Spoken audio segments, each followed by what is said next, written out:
Бердібек Соқпақбаев 1924 жылы 10 қазанда 15 қазанда жалпы Бердібек Соқпақбаев бұл жазушы менің жаныма өте жақын рулас ағамыз. Сондықтан да бұл кісі Албан руынан тараған құрман, мен де Албан руынан тараған құрман. Осы Бердібек Соқпақбаевты балалық шаққа саяхат деп сіздермен бөлісейін деп отырмыз. Жалпы шығарма туралы 1924 жылдан 90 жыл қазақтың классик жазушысы, повесть ғұмырнамалық автобиографиялық сипатта. Автор 30 жылдардағы қиын-қыстау кезеңдегі жетімдік, жоқшылық, аштық пен қуанышы қатар өрілген балалық шағының шынайы өмірін дәлме-дәл суреттеген жазушылардың бірі. Бұл жерде басты кейіпкер Бердібек Соқпақбаевтың өзінің шынайы өмірі, ауыр балалық шақ пен анасының бейнесі, сол жылдардағы ашаршылық кезіндегі көрініс кішкене сол жерде орын алады. Жетімдіктің жетпеуі, тамақтың жетпеуі деген сияқты қаншама қиындықты бастан өткізген. Жетімдіктің алғашқы ащыданын Бердібек ес біліп етек жатқанда ғана өкпе жүзделген 30 жылдардың қиындығында тап болады. Анасы Әспеттің, яғни күнделікті қарт талқан және аштықпен күрес дейді.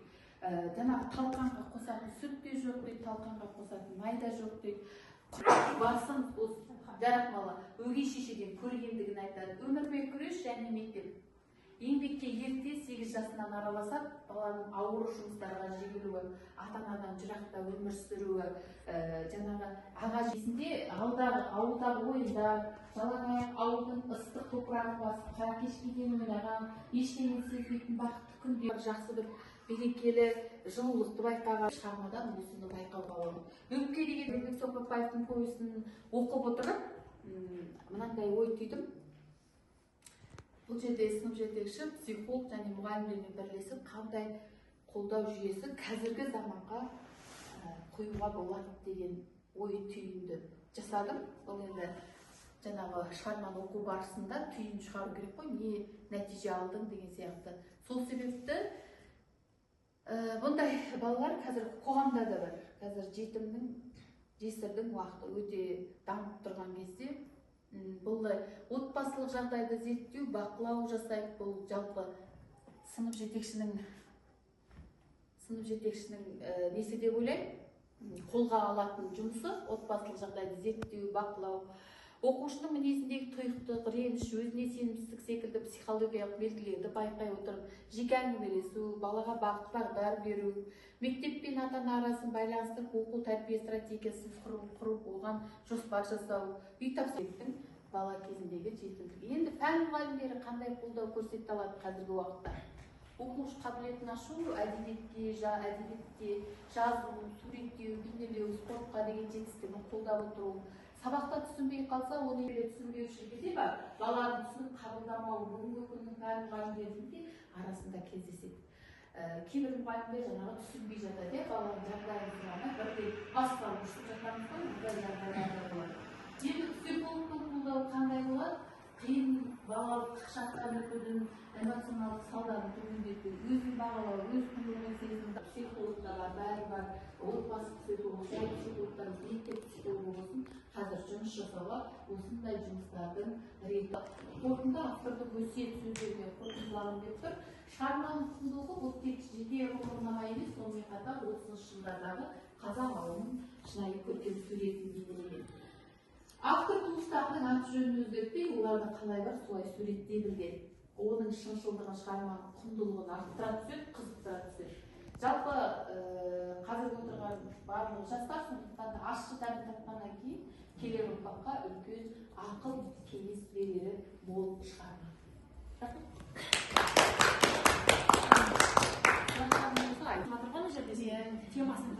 Ана жерде біреу-біреумен мені жасады, біреу-біреу ұрылады ата-ананы. Ана жерде бір бала мықты, кім не киді, кімде қандай кәлөш, менде жоқ пимасын айтса, жаңа пиманы айтады. Біреуінің ана дейді, жыртық шалбары, ананың денесінің еті көрініп тұр. Сол жерге түйін деп айтады. мысалы үшін айтады бердібек соқпай сағат 8 жасында мектепке барып ол ойын баласы балалармен шұбырып ойнап жүрген кезінде ауыл бір ауыл Қостөбе ауыл болғанымен екіге бөлінеді, екі ру тұрады ол жерде. Кикбай руыменен бес найза ол кім бердібек бес найзадан қуанады, мен бес найзаныкін Кикбай емеспін дейді. Ана жерде рушылдық екі балалар кездесіп қалса төбелес бір-бірлерін, бірақ бәрі албан. Біреу албан, бірақ басқа ауылдар кете беріп кетеді. Межсабай қырылады. Мектепке барған кезде ойынның балалар келеді, оны сатылған деген мұғалімі келіп мектепке апарып барлық мұғалім 30 бала жинап алады. 8 жастан 16 жасқа шейін балаларды жинап алады оқытанға. Бәрін мұғалім теріп, бүгін 1 сентябрь оқу күні, білім күні деп жинап алып, бір ғимарат қалып келеді. Ғимаратта барлығы отырады. Олар шаң тозам деген, отырмайым деген жоқ. Барлығы жер аунап өткен балалар шаң тозамда бір қаламды еттеп үйіліп, бүйтіп тұрып жаз, бірінің үстіне бірін отырады. 3-4 парттаға отырады. Әйтеуір білім алады, білімге құштарлығы. Мұғалім сөйлеген кезде басында олар оқу жазу білмейді ғой. Ойын балалар неге басыма бәле болды, неге оқимын деп айтты, оқымауым керек деп айтуым керек еді. Ойыннан қалып бара жатыр мен. Ал қайтадан мұғалім сөйлеген кезде ана айтады, мен де осындай боламын. Мен де осы сияқты данышпан боламын, мен де білгіш боламын, мен де осындай әңгіме, түрлі түсті ауан әңгіме айтамын деп Бердібек Соқпай білімге деген құштарлық оянады. Ол мектептен қалу ол үшін күнә. Көкбай деген балаларын ақтайды. Көкбайдың балалары мықты. Көкбай деген өзі жаман болса да, Көкбай балаларын шақырса бәрі барады. Егер бармаса, ол балалар төмейді, сабалайды. Әйелін де қалдырмайды. Әкем ұрады, ұрсады деп балалар жүгіріп барады. Әкесінің сөзіне кетпейді. Сосын ол Майраға ғашық болады. Майралары кішкене өзі жақсы тұратын болады. Майраның үйіне бір күн мектептен келген кезде мамасы үйінде нан жоқ, не жоқ, дым жеуге жоқ. Бірақ Бердібек айтады, жай үйде жоқ тұрмын, көріп тұрмын деп далаға шығып бара жатқан кезде Бердібек бер дейді. Қолына бір айнаны алады да, домалақ айнаны алып, Майраның үйіне барады. Ана Бердібек дірілдеп бара жатыр, ана Майраның үйіне бара жатырмын, сезіп тұр. Мамам қазір не істейтінін мен сезіп тұрмын деп дірілдеп бара жатырмын Бердібек. Барған кезде кім? Айсұлу айтады. Айсұлу, Майраның шешесі. Айсұлудың 3 баласы бар. Жанбосын, Майра, кішісі Сайра. Қазақтар ат қойған керемет қой. Айтады. Керемет шешесі айтады. Олар Айсұлу тоқаш пісіріп жатыр. Ол тоқаштың несі дәмдерге мұрын тесіп бара жатыр дейді. Бірақ сөйлесіп отырған соң Айсұлуды сезіп тұр неге келгенімізді. Тамаққа шақырған жоқпыз дейді. Қолымызда 2-3 тоқашымызды тапты да деді. Айсұлу бері кел, мынау айнаны ал, бізге ұнынан бер, мен Бердібегім аш қалмасын, бірдеңе пісіріп берейін дейді. Анау жерде мен жермен жексен болайын. Жер жарылса жерге кіріп кетпейін дейді. Майра маған қарап тұр. Жақсы көрген қызы ғой енді, авторитет түсіп қалмау керек. Бердібектің жаңағыда айтады, осыдан өткен нейді, қарбет боламын екен. Деп басын игеннен, бұл айна игеннен үйге қайтады. Ол үшін өте ауыр болады. Сосын оның салақ жеңгесі болады. Салақ жеңгелері өз әкесінен кейін Смағұлдың әкесінің інісі Смағұл үйленеді. Кімге? Салақ жеңгем бе еді?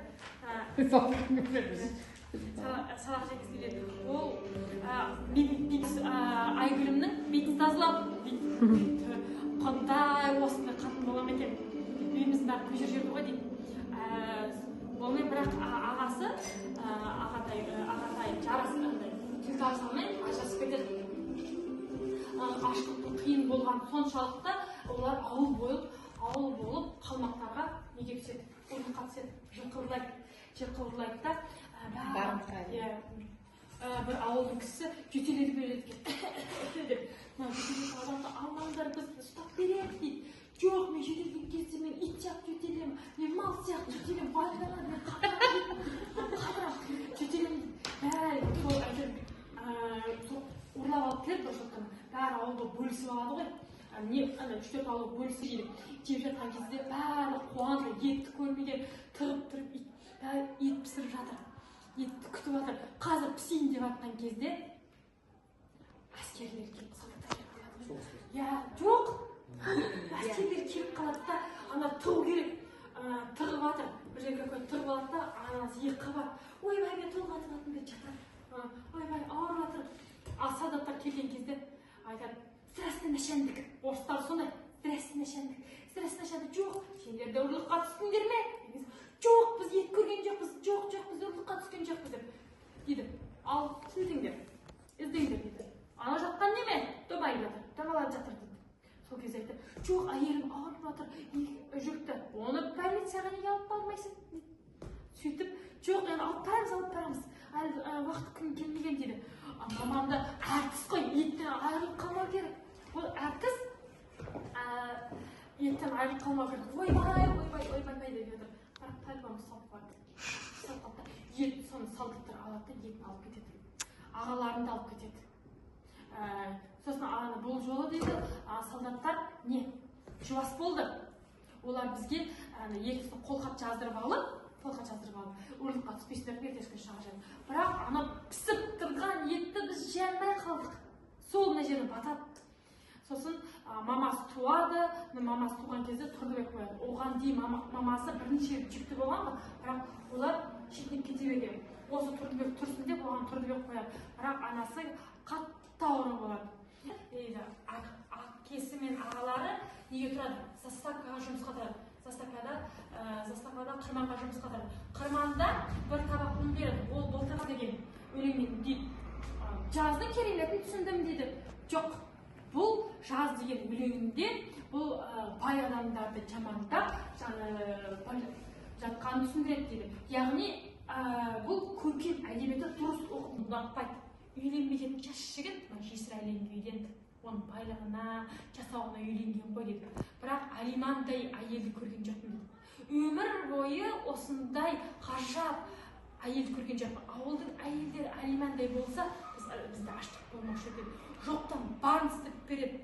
Сол Сарыптауға барған кезде Алиманның қара кәмзөлін киіп келеді. Алиман барлығын істеп береді. Ол анасының орнына аналық жасайды ғой. Бір жерге барған кезде былай ұста. Алиман Бердібекті тап-таза ұстайды. Алиман жеңгемді жеңге көрген жоқпын. Жұрттың әйелдері қандай бір төбе, менің Алиман жеңгем бір төбе деп нетеді, қуантады. Мен әкем носкиін шешпей келіп, састық аяғымен отыратын әкем. Алиман жеңгемді көрген кезде аяғын тазалап келіп кіреді ғой үйге дейді. Тазалап кіреді дейді. Сосын Сарыптауға сапар кешіп, сөйтіп сол жерде бір екі ай оқып жатқан кезде, бір екі ай қыстығын бітіреді ғой. Оқып жатқан кезде мен ағайға берем дейді. Ағайға бермеші. Мынау ағайға берсе мен масасымды шығарады ғой мынау. Күлән деп қиналып жүреді. Сен Күлән бір күні мынау енді шақырады мені, қазір мен вожатый шақырады, ойбай деп қиналып. Ағай көзіп тұрғызған кезде дірілдеп тұрады. Сен бердің ба, сен Күлән менің хатымды өзіме қайтаршы дейді. Жоға берген жоқпын деп Күлән мені күледі дейді. Сөйтіп жүрген күндерді қара шапан іздеп Нұрғазы деген ауылдың адамы келіп, жеңең ара жасайын деп жатыр. Ана қара шапан бер. Жер жарылса анау жерге дейді. Анау жерде маған жұмысшылардың дәу бір шапанын бетіме қарап лақтырады. Жер жарылса жер керек десем. Ол кезде не ілгіштер жоқ, бәріміз бір тартаға қоя салып, тастай шапандарымды, үлкен шапандарымды кимеймін, бұл кір жылайды. Алиман жеңесі нағашы өзінің бөлесі болады, солармен бірге өмір сүреді. Солардың үйінде нан тауып қалды. Сөйтіп жүріп келіп, ол жерде өмір сүріп жатқан кезде ағасайы ол шашақ белбеу алады. Не алсам екен деп шашақ белбеу алады. Шашақ белбеуін алып қызығып бір рет мектепқа бүкіл тығып отырады дейді. Бірден дастарханға кейін отырайын десем, әй Бердібек ана жаққа барып кел. Әй Бердібек ана жаққа барып кел деп мен жетеді дейді. Жүгіріп келем дейді. Мен уже қаншама сандықтарды ашып үйреніп